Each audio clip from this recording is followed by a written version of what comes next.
No momento em que a humanidade sofre por tanto desamor, pela fome, pelas guerras, os tóxicos alimentando a violência em nossa cidade.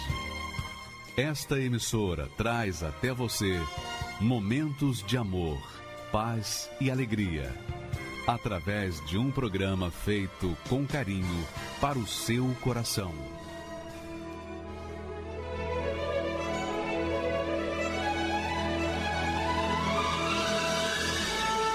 E agora, com você, a Palavra Amiga do Bispo Macedo.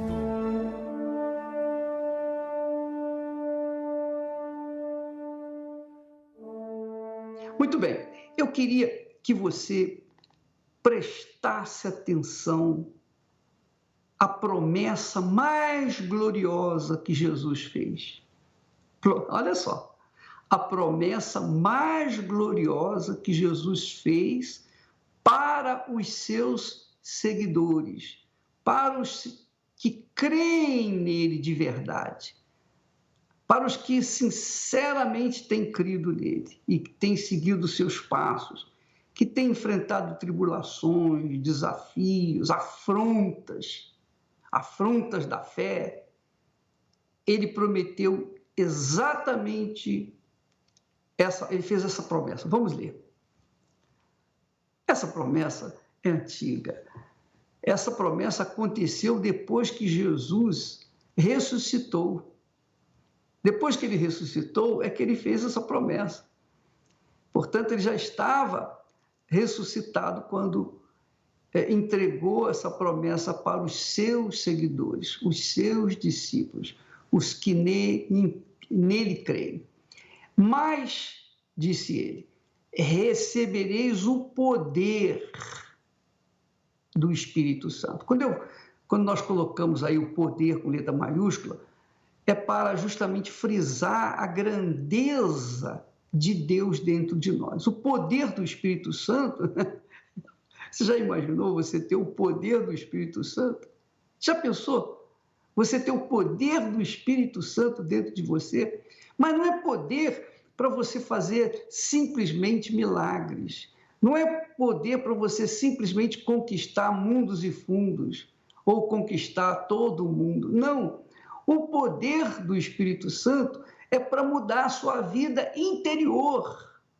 É para mudar o seu caráter, mudar suas atitudes, seu comportamento. Por exemplo, uma pessoa que é bandida mesmo, assassina, uma pessoa cruel, má, perversa.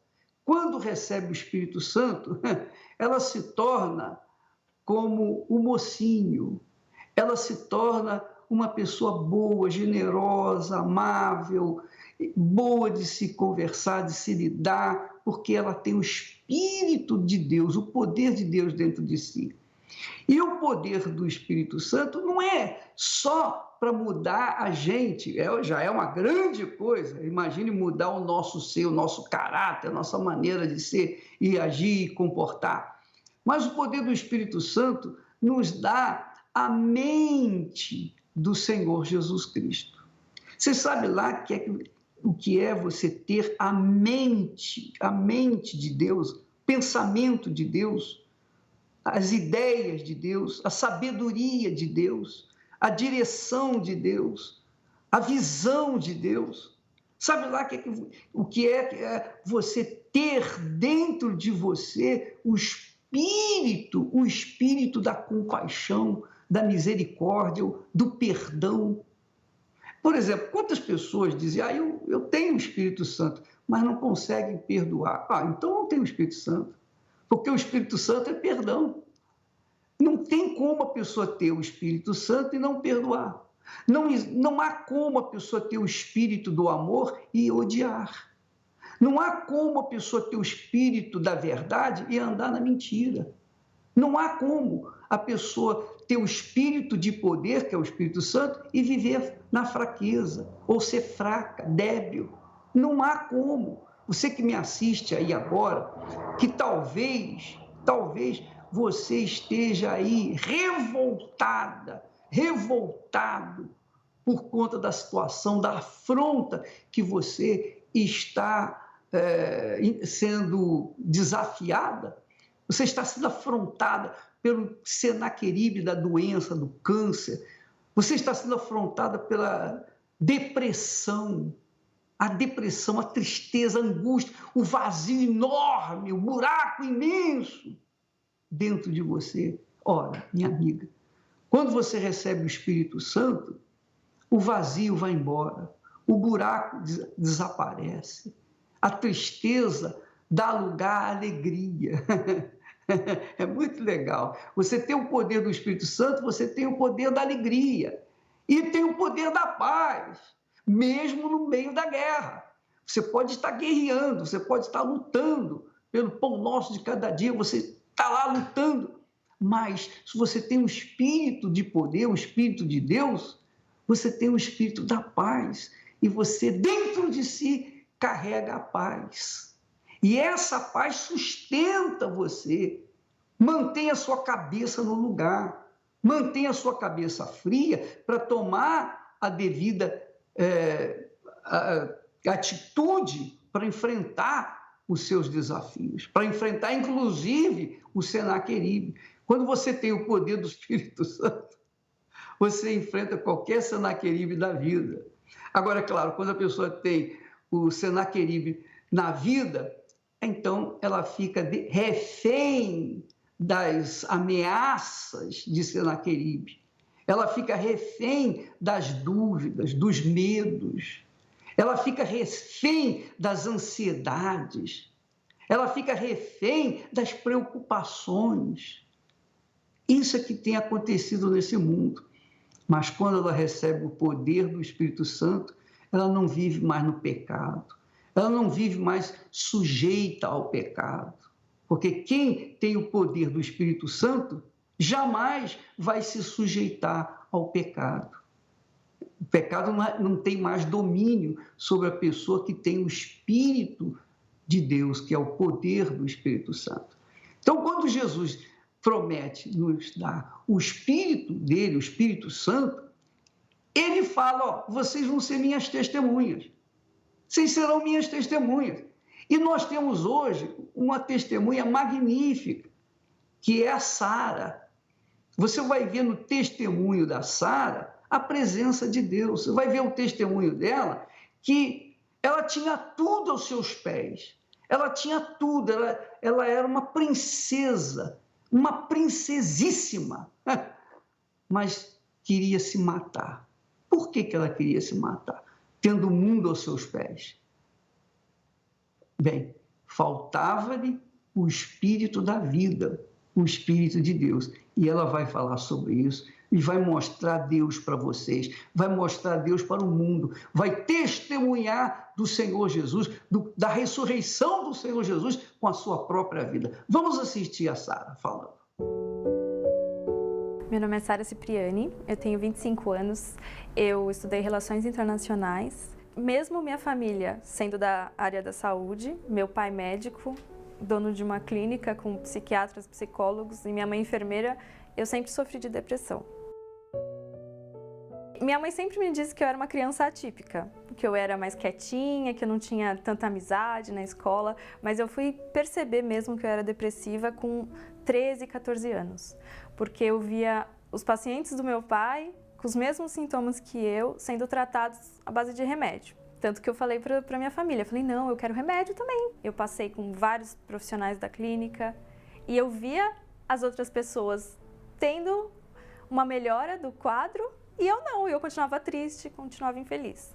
E com 14 anos eu comecei o tratamento para depressão. Então eu comecei com um remédio mais fraco, só para me dar um ânimo, para me dar uma vontade a mais de viver, tirar aquela tristeza que eu sentia. Só que com o tempo eu tive que aumentar a dose, aumentar mais, trocar de remédio, incluir outros. E com 21 anos eu descobri que eu desencadeei a fibromialgia por causa da depressão. Então, além de tomar remédio para acordar, remédio para dormir, remédio para ter ânimo, ter força, porque eu ficava muito cansada, eu não tinha vontade de fazer nada. Eu tive também que tomar remédio para dor da fibromialgia. Isso me prejudicou na faculdade, no colégio. Eu era muito orgulhosa. Eu não queria que ninguém soubesse do meu problema. Ninguém. Tanto que... Então, olha só, eu só queria que você observasse o seguinte. Ela vinha sofrendo com a depressão desde jovem, desde menininha. Mas quando ela fala, diferentemente dos outros testemunhos, que quando se lembram da depressão que viveram, os testemunhos começam até a chorar, uma fisionomia triste. Mas a Sara não. Desde que ela começou a falar do seu testemunho, e ela fala com um sorriso nos lábios. Olha, eu sofria depressão, eu queria tomar remédio para poder melhorar, minorar. Mas ela fala sorrindo. Você já viu isso?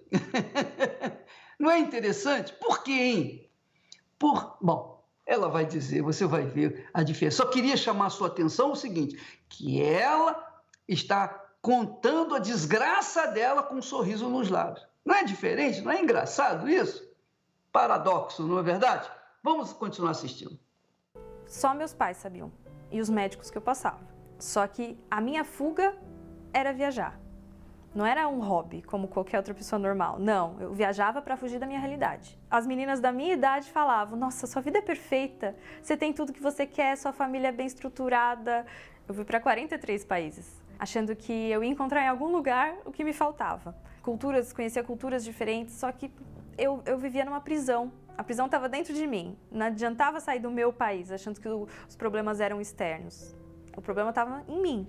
E eu sempre fui evangélica, eu nasci num lar cristão. Só que quando eu ia pedir conselhos na igreja, o que me diziam era, isso é um problema, é uma doença, é o mal do século, todo mundo tem, é normal, você vai ter que conviver com isso. E além de me frustrar, eu frustrava a minha família também, principalmente meu pai, porque eu cobrava muito dele. Eu falava assim, pai, você cura todo mundo, você pelo menos ameniza os sintomas de depressão dos seus pacientes e você não consegue resolver o meu problema. Porque chegou uma hora que ele falou assim, eu desisto, eu não tenho competência para cuidar de você. Nós temos uma clínica com vários profissionais, vai em quem você quiser. Eles vão resolver seu problema ou vão tentar resolver seu problema, eu não consigo. Eu não sabia de onde vinha a minha tristeza, eu só sabia que eu era muito triste, muito. Tanto que quando eu chegava em casa, eu tinha que me trancar no quarto. Porque era o único lugar que eu conseguia descarregar tudo aquilo, ficar do jeito que eu realmente era. E então, o pensamento que vinha na minha cabeça sempre era de bater o carro, porque eu morava num lugar onde eu tinha que pegar a estrada todos os dias e eu tinha um carro que corria muito, que aliás foi o meu sonho de consumo, que para ser feliz eu achava que eu precisava dele. E eu fui e meu pai, como me dava tudo que eu queria, me deu uma BMW. Eu queria muito aquele carro, achava que eu ia ser feliz com aquele carro e no fim não mudou nada. Pelo contrário, era o jeito que vinha na minha cabeça de me matar. Forjando o acidente, né? Que era o que eu pensava. Eu vou bater o carro, vai ser um acidente, não vai acontecer nada. As dores foram piorando, os remédios não faziam mais efeito. Eu fui trocando de remédio e nenhum fazia efeito. Eu ia na dose máxima e não fazia efeito. E aí chegou um dia que eu acordei, foi o pior dia pra mim. Eu acordei e a única coisa que eu pensava era me matar, porque eu não estava aguentando de dor e de tristeza, era muito forte. Só que eu lembrei que minha mãe tinha me chamado para ir ao templo. E eu tinha muito preconceito, eu tinha falado que não. Só que naquele dia eu dei uma chance, eu falei, eu não tenho mais nada a perder, ou é isso ou eu me mato, então eu vou dar mais uma chance. Já tentei tudo. Foi assim que eu cheguei ao Templo de Salomão. Foi nesse dia. E mesmo irritada, contrariada, oraram por mim. Eu senti uma diferença. E a prova que lá era o lugar certo, que lá era o lugar que iria resolver o meu problema, foi que no dia que eu fui ao templo, eu consegui dormir. Dormi uma noite inteira, dormi bem, coisa que eu não fazia há muito tempo. Eu nem me lembrava de como era dormir uma noite inteira bem, descansar. Foi o único lugar que resolveu alguma coisa. Então eu vou continuar. Eu vou toda semana. Depois de uns 4 meses frequentando, eu tive a certeza de que eu estava curada. Então eu não vi mais necessidade nenhuma de tomar aquele monte de remédio que eu tomava. E eu resolvi parar de tomar os remédios. E eu parei, sem medo algum, mesmo algumas pessoas duvidando, os médicos achando que é uma doença que não tem cura, como assim eu vou parar de tomar remédio? Eu parei. Aquele preconceito que eu tinha da igreja acabou, porque foi lá que eu fui curada, foi lá que eu vi realmente o poder de Deus na minha vida. E assumi a minha fé e eu comecei a frequentar as reuniões de quarta, de domingo.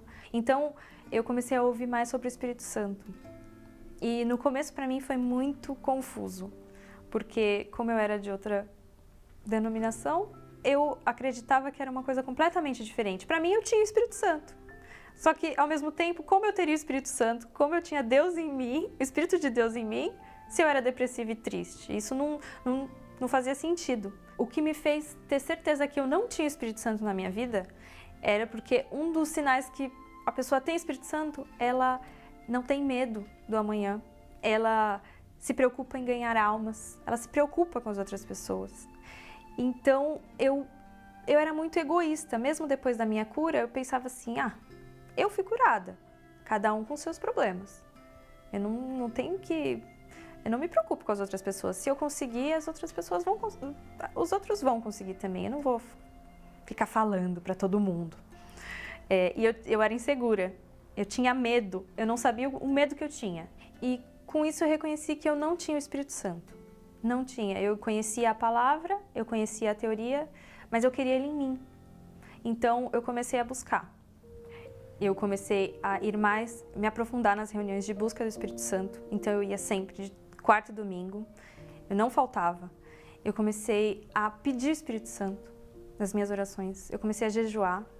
Eu tive que largar o meu orgulho, eu era uma pessoa orgulhosa, eu era uma pessoa muito vaidosa, a hipocrisia em que eu vivia, a religiosidade, tudo isso eu tive que pôr de lado para realmente colocar minha vida no altar e falar, Deus, eu sou assim, eu sou tudo isso, mas eu quero o Espírito Santo na minha vida.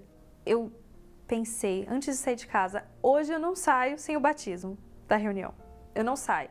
Eu fui com a certeza de que eu seria batizada. E na hora do batismo, eu me lembro que logo em seguida veio uma paz, veio uma certeza, algo que me preencheu. E eu tive a certeza da realização, de que eu estava totalmente realizada, porque tudo que eu busquei a vida toda, eu encontrei. Tudo.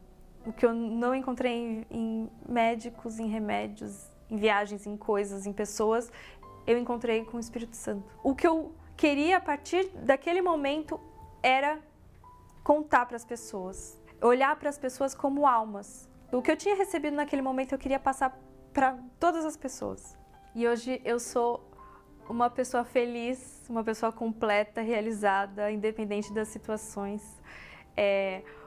Hoje eu falo do que Deus fez na minha vida para as pessoas, eu não escondo mais, eu me importo com as pessoas, eu vou para hospitais falar do que foi feito, da minha cura.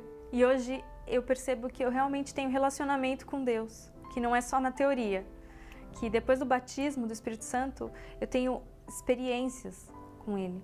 Ele faz parte da minha vida, faz parte das minhas escolhas. Eu consulto Ele antes de fazer tudo. Faz parte de tudo na minha vida. Eu não excluo de nenhuma situação.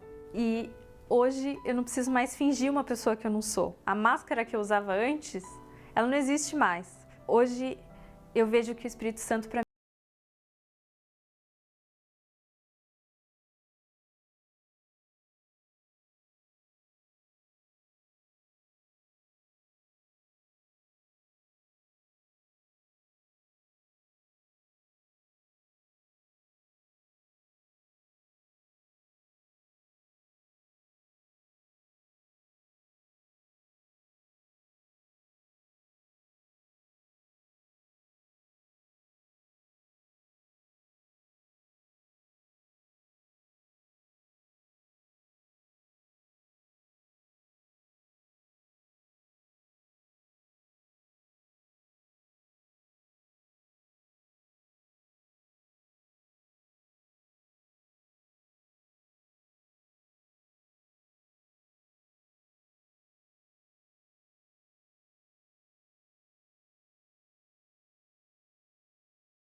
Nós queríamos que você assistisse outro testemunho extraordinário que fala do fake news, das notícias falsas, que tentam barrar as pessoas de virem na Igreja Universal. É claro que isso é o espírito do mal, é lógico.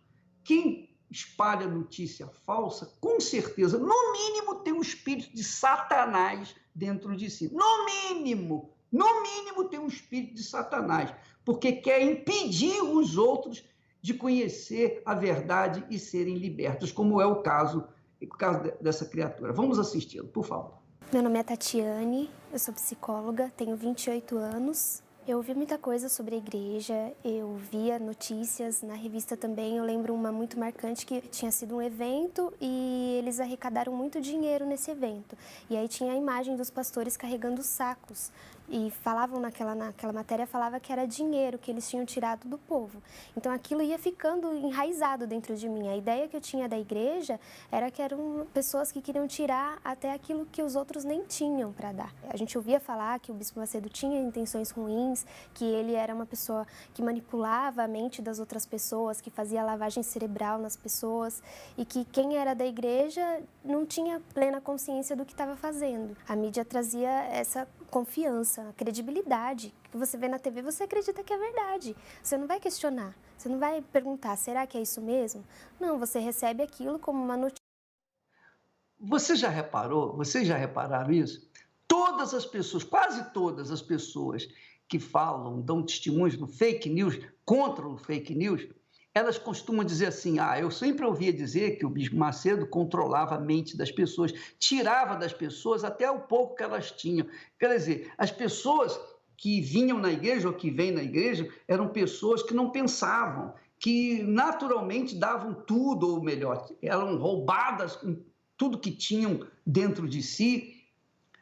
E outra coisa mais importante, essas pessoas falam de que nós manipulávamos a mente das pessoas. Não é isso que ela falou? Pois bem, nós pregamos a fé inteligente. Quantas vezes eu já falei aqui que você tem que ter uma fé inteligente? A fé inteligente é a fé que pesa, pensa, avalia, analisa, para então se concluir se vai em frente ou não. Jesus ensina isso. Jesus fala, quem amar mais seu pai, sua mãe, mais do que a mim, não é digno de mim. Quem amar seu filho e sua filha mais do que a mim, não é digno de mim. Quem quiser vir após mim, negue-se a si mesmo, tome a sua cruz e siga-me.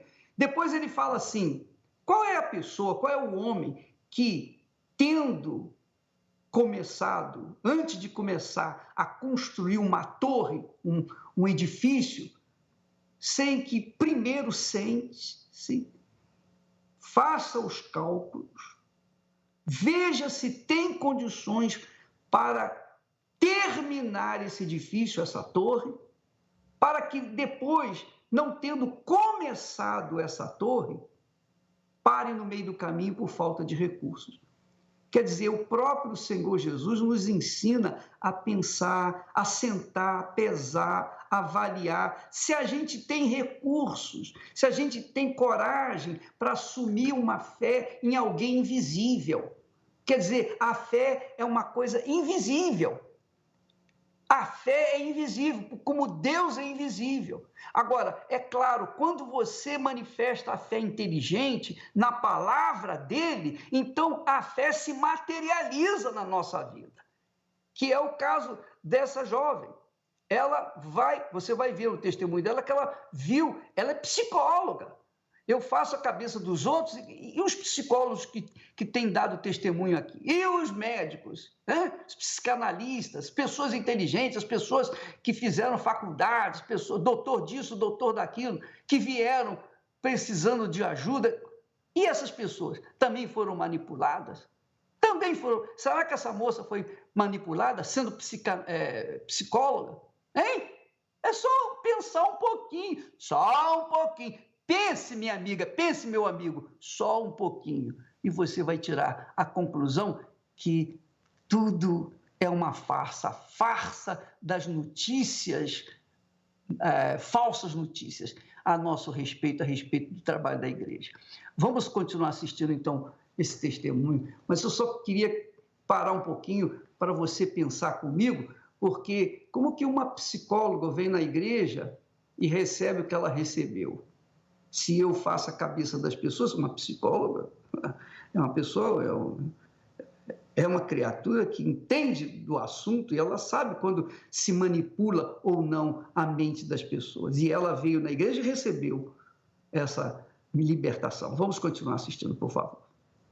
Notícia oficial, uma notícia que tem credibilidade, que você confia, né? Quando o bispo foi preso, foi a confirmação de todas as notícias que falavam, né? Acho que houve um desejo público de que todo mundo sentiu que a justiça tinha sido feita naquilo. Como o caso foi muito midiático, foi falado muito em revistas, jornais, televisão, então todo mundo estava acompanhando e o povo tem sede de justiça, ainda que seja que aquilo não foi uma forma de justiça. E mesmo com esse monte de preconceitos que eu tinha da igreja, eu não olhava para mim, porque a minha vida estava toda destruída.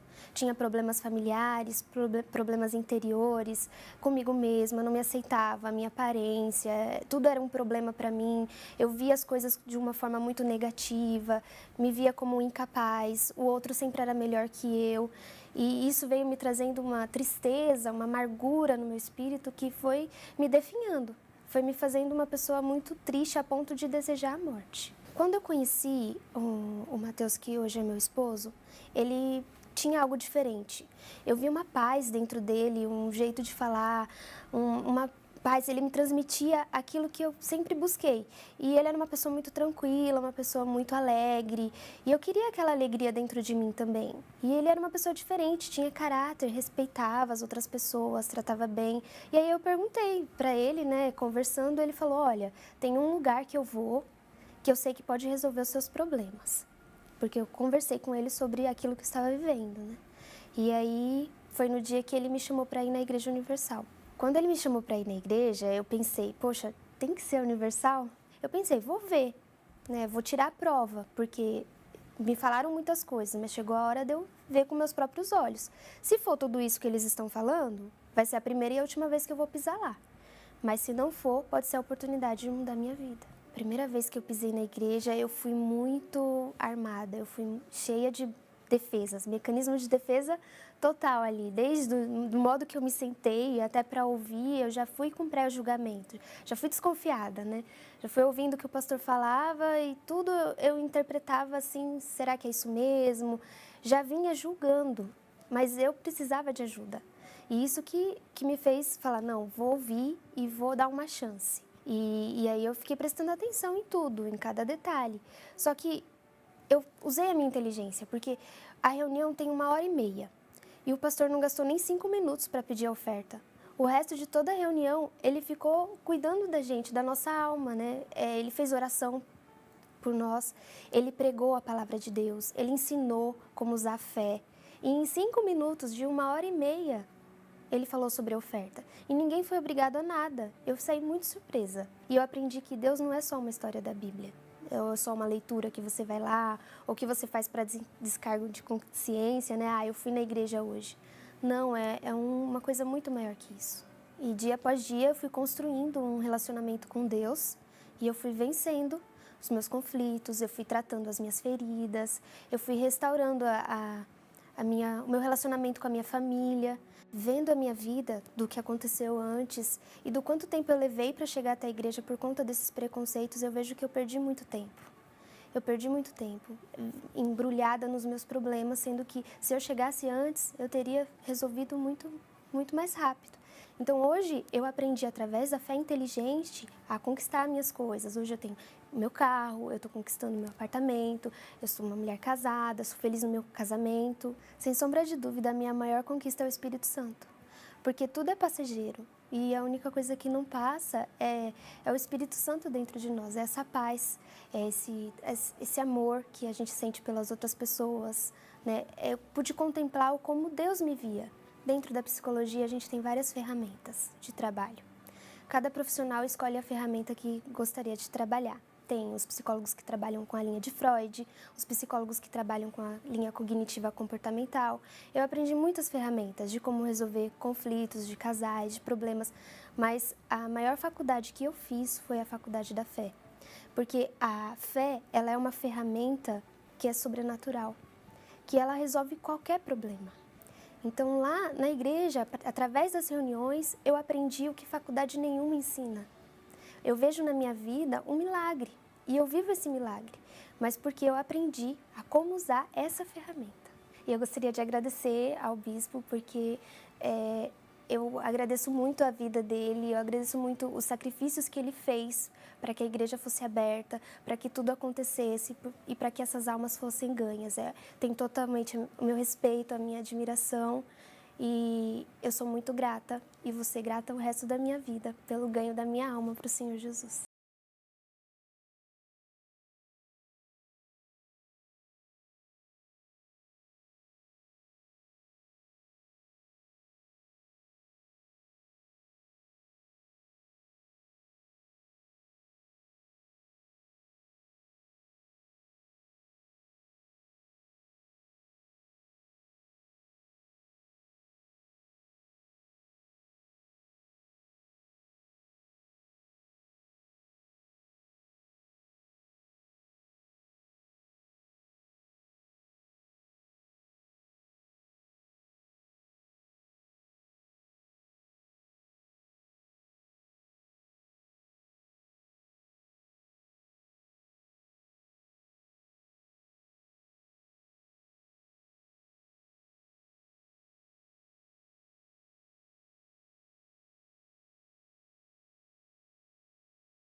poder mais forte e mais sinistro no Oriente, a Assíria. Devora todas as nações que estão no seu caminho. A Assíria trata duramente seus cativos, cortando seus membros, orelhas, nariz e lábios, e os obrigam a fazer o trabalho duro. Soldados inimigos são rotineiramente cegados, têm suas línguas cortadas, são esfolados, queimados vivos ou espetados em estacas. Poucas nações se atrevem a desafiar abertamente a Assíria. Ezequias, rei de Judá, revoltou-se contra a Assíria, recusando-se a pagar os seus impostos elevados. Em resposta, o rei Senaqueribe atacou a Judá depois de ter destruído o reino do norte de Israel. O rei Ezequias tentou apaziguá-lo, enviando grandes quantidades de ouro e de prata para Senaqueribe. Senaqueribe, porém, não mostrou nenhuma piedade. Uma cidade após a outra dentro da fronteira de Judá caía com crueldade da Assíria, e logo a única cidade restante era Jerusalém. Inscrito no antigo prisma de Senaqueribe, descoberto em 1920 por arqueólogos em Mossul, no Iraque, o rei Senaqueribe nos diz com suas próprias palavras o que ele fez. Porque Ezequias, rei de Judá, não se submeteu ao meu jugo. Vim de encontro a ele, e pela força das armas, e pela força do meu poder, tomei posse de 46 das suas cidades fortificadas.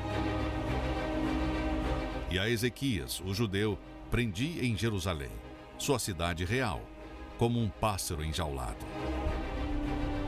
A aniquilação de Judá parecia certa. O comandante supremo se aproximou do muro da cidade para se reunir com funcionários de Ezequias e leu uma carta de Senaqueribe em voz alta para que as pessoas da cidade ouvissem. E começou a lançar insultos contra Ezequias e o Deus de Israel.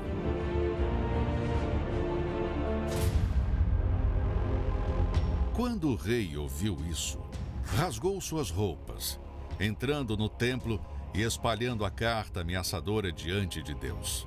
O rei clamou a Deus, dizendo: Inclinai os vossos ouvidos, ó Senhor, e ouve. Abre os seus olhos, ó Senhor, e vê, e ouça as palavras de Senaqueribe, as quais ele enviou para afrontar o Deus vivo. Agora, pois, salva-nos da sua mão, para que todos os reinos da terra saibam que tu és o Senhor Deus, tu somente. Naquela noite, o anjo do Senhor foi enviado e pela manhã, ao despertar, o poderoso Senaqueribe descobriu que 185 mil dos seus soldados haviam morrido durante a noite. Ele abandonou o cerco de Jerusalém e retornou para a Assíria.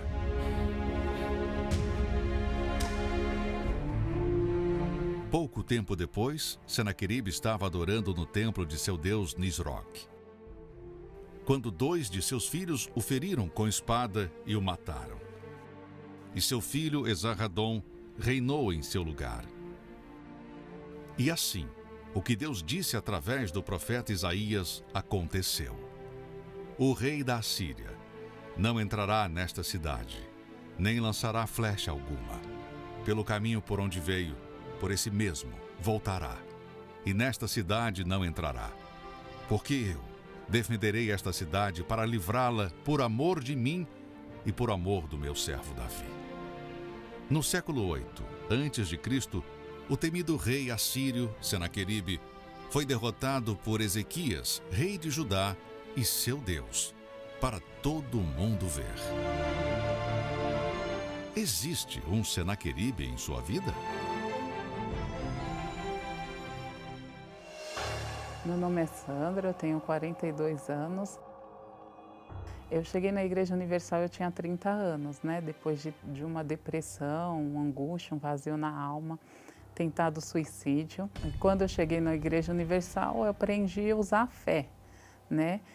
Usei a fé, fui liberta, fui curada, né? Da depressão, da angústia, aquele vazio na alma, tive um encontro com Deus. Depois de um tempo já firme na presença de Deus, né? veio uma afronta na minha vida, que foi uma doença onde eu passei a ter muitas dores, tinha hemorragia, tinha dias que eu não conseguia trabalhar de dor, era muita dor mesmo. Eu, sentindo essas dores, né, com hemorragia, procurei o médico, né? E quando mandou fazer os exames, recebi um laudo que estava com hemorragia, estava com mioma hemorrágico. E ele pediu para que eu fizesse o tratamento, né? Um tratamento de 3 meses, não obteve resultado nenhum. Foi quando eu voltei ao médico, ele pediu para que eu fizesse um novo exame. Aí deu 3 vezes maior o mioma. Aí ele falou que não tinha jeito mesmo, que eu ia ter que ir para a cirurgia, que era uma cirurgia de risco, como qualquer cirurgia, mas que teria que fazer, porque senão eu ia, né, ter várias complicações devido a essa hemorragia, né? E eu não aceitei aquilo. E aonde foi que eu fui afrontada, mais uma vez, porque não foi só a doença, mas acarretou muitos problemas na minha família. Fui muito afrontada porque perguntavam para mim, cadê o seu Deus? Cadê o seu Deus que não te cura? Cadê o seu Deus que não te cura? E ali o Espírito Santo me despertou. Falou, você está vendo que essa doença não é para vergonha? Não é para vergonha e nem para morte, essa doença é para minha glória. E ali eu despertei, né, criou em mim uma revolta e eu falei para Deus que era ali que eu queria a minha resposta. Eu subi no altar aquele dia determinada, mesmo que Deus ia mudar a minha vida. Trabalho com eventos, né, e Deus me pediu algo assim que doeu muito. E era algo que vinha ao meu sustento. Deus me pediu para que eu vendesse um kit, né, de festas, que era o que estava saindo muito, estava em alta aquela época, né? Eu subi crendo no poder de Deus e falando para Deus, falando assim, se o que eu estou colocando aqui é para o homem, como dizem aí fora, não vai acontecer nada. Do jeito que eu estou subindo aqui, humilhada, envergonhada, afrontada, doente, eu vou descer. Mas se é para a glória de Deus mesmo, se tudo que fala aqui é verdadeiro, então vai ter que acontecer um milagre. Desse certa, desse curada. Fiz o último exame normal, falou que meu útero está normal, que está tudo normal, dentro da normalidade, né? Mas eu sempre criei, sempre, sempre, sempre, porque eu tinha certeza e eu sabia de onde Deus tinha me tirado. Sempre criei e realmente aconteceu um milagre. Eu creio que veio do altar e cada dia que passa eu vejo o altar como algo santo, algo de Deus para mudar a nossa vida mesmo. Olha, minha amiga, meu amigo, você que está assistindo essa programação, nós estamos transferindo para você as informações que Deus nos tem dado. As nossas vidas, os pastores e respectivas esposas, famílias, os familiares, quando nós temos problemas, nós subimos no altar. Subimos no altar e é no altar que resolvemos os nossos problemas. E quando nós enfrentamos um Senaqueribe da vida, é o altar que resolve o nosso problema. No altar é o lugar de sacrifício. Jesus disse, é tão forte o altar, que Jesus disse, quando você trouxer a sua oferta ao altar, se você tiver alguma coisa mal, ou tiver alguém que tem alguma coisa contra você, primeiro deixa a sua oferta diante do altar, vai lá, se conserta com a outra pessoa e depois faz a tua oferta no altar, porque a oferta que você apresentar, ela será potencializada, ela será santificada pelo altar. É o altar que santifica a oferta. Portanto, o altar é o lugar quando você coloca a sua oferta, quando você coloca o seu sacrifício, que representa a sua vida, quando você coloca o seu sacrifício, que representa, simboliza a sua vida no altar, O altar que representa, simboliza a presença de Deus, vem e santifica a sua vida, faz com que a sua vida tenha sabor, tenha verdadeiramente a vida. Então, o altar, conforme Jesus diz, é o que santifica a oferta. Se você coloca a sua vida por inteira no altar, então a sua vida é santificada, é potencializada, é abençoada. Quem não crê não precisa subir, não tem que fazer nada. Mas quem crê vai com força, vai com vontade, porque crê no poder do altar. O altar é o local da solução, porque o altar é onde Deus habita. Minha amiga, meu amigo, aí está o recado para você que está com um problema gravíssimo na sua vida. O altar é o lugar onde você vai resolver o seu problema, seja lá o grau que for de gravidade, não importa. O altar é o lugar para resolver os problemas impossíveis. Você sabe que às vezes a gente ora, jejua, vai na igreja, lê a Bíblia e não resolve o problema. É ou não é? Você sabe disso. Quantos pedidos, quantas orações que a gente fez e tem feito e não resolve. Por quê? Porque nós não afrontamos o nosso Senaqueribe. O Senaqueribe só cai quando há um sacrifício. Para quebrar a maldição, só o sacrifício do sangue do Senhor Jesus. Então você tem que colocar o seu sangue, sua vida no altar para que essa maldição seja quebrada. Esse é o recado de Deus para você que está com a sua vida arruinada. Você que diz assim, para mim não tem mais jeito. Ou alguém já disse para você, não tem mais jeito para você. Venha no templo, faça isso. Faça uma experiência. Não custa nada. Você vai colocar a sua vida no altar. Você vai sacrificar a sua vida, os seus pecados, tudo aquilo que a sua vida representa, você vai colocar no altar. Você vai ver o que vai acontecer, porque Deus é grande. Obviamente, as pessoas colocam o que tem de sacrifício, porque o sacrifício mostra o poder da fé, mostra a força que há dentro de você da fé, a questão da fé. Quando a gente crê, a gente casa, a gente toma atitude e casa.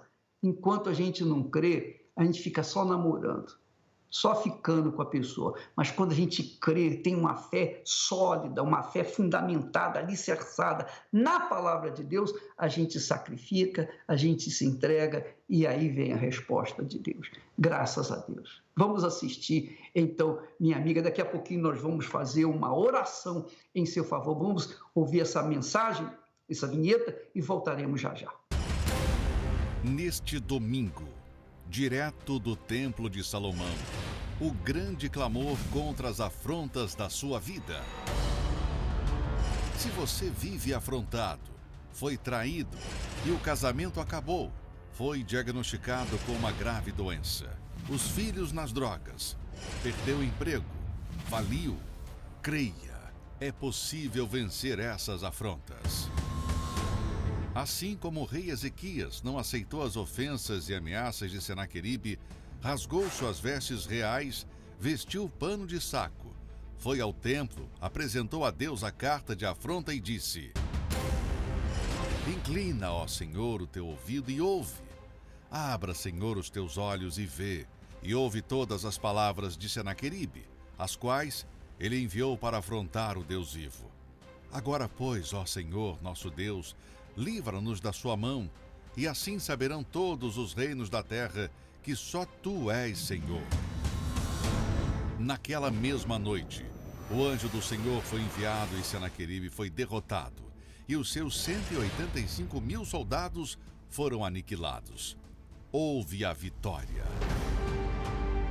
É nesta mesma fé que, neste domingo, direto do Templo de Salomão, vamos levantar um grande clamor a Deus contra as afrontas da sua vida. Não importa a sua religião, traga a sua carta de afronta, venha vestido de pano de saco e esteja conosco neste domingo, no grande clamor contra as afrontas da sua vida. Às 6 horas, 9h30 e 18 horas, no Templo de Salomão, ou em uma Universal.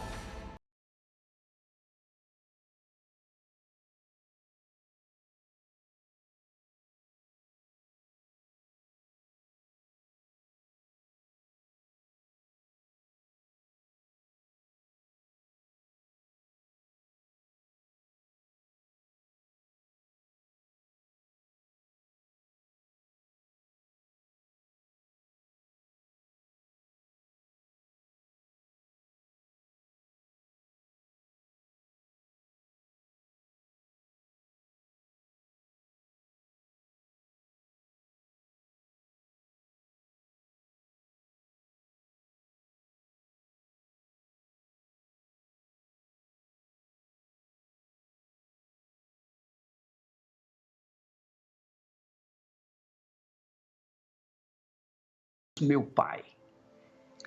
Tu tens sido socorro bem presente na vida daqueles que em ti confiam, daqueles que creem na tua promessa, na tua palavra, que é uma fé inteligente. Quando a pessoa crê na tua palavra, ela está crendo em ti. E o Senhor não pode falhar com aquela pessoa que crê na tua palavra, porque a tua palavra não pode voltar vazia. E o Senhor não é homem para que, tendo porventura prometido, não venha cumprir. Não, meu Pai, nós cremos na tua palavra.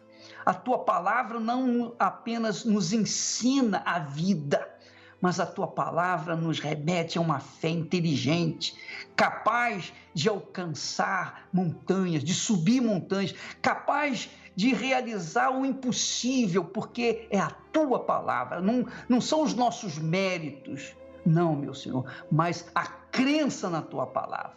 Então, Espírito Santo, eu quero te pedir por essa criatura que me ouve nesse instante, está sofrendo, gemendo num leito de dor, ou num hospital, ou numa clínica, ou está sofrendo dentro de um presídio, numa cela isolada de tudo e de todos, uma criatura que esteja, meu Pai, em casa, no seu lar, no barraco, no palácio, onde quer que ela esteja, no trabalho, na rua, seja agora, meu Deus, invadida pelo teu poder, para que essa maldição, essa desgraça de vida mesquinha que ela tem vivido, venha desaparecer por causa da fé, a fé viva que é o poder teu, meu Pai, agindo dentro dela. Então venha o teu Espírito para despertar a fé dessa criatura, fazê-la arrojada na fé, para que aquilo que o Senhor prometeu venha se cumprir na vida dela. Espírito Santo, em nome de Jesus eu te peço por todos os que creem aqui e agora, e todos os que creem recebam em nome do Senhor Jesus, e quem crê diga amém e graças a Deus.